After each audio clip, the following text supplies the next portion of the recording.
Acara ini disponsori oleh Pemirsa limbaknyane kasus penyakit mulut dan kuku PMK ring sampi keuningin mewasana ring pengarga bawi ring Denpasar. Napi malih bawi taler nentan kedado sang kadol ke Dura Bali. Dados nyane stok bawi ke kantenang Kantun Akeh. Kabid Kesehatan Hewan Dinas Pertanian Kota Denpasar Made Ngurah Sugiri Mausang. Pengarga daging bawi nincap risampun lambaknyane ASF dawag galah lintang saking 16 tali rupiah a kilo.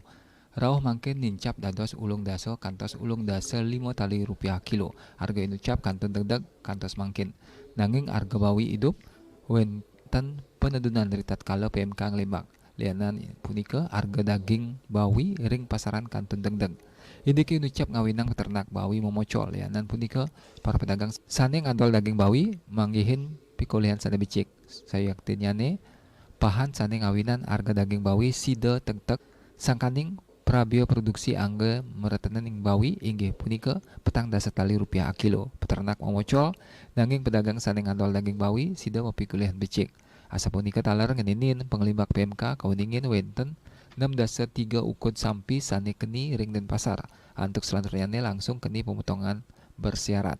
Kawintenan sampi nucap taler mulihang kompensasi saking pemerintah. Asmara Putra, Bali Pos.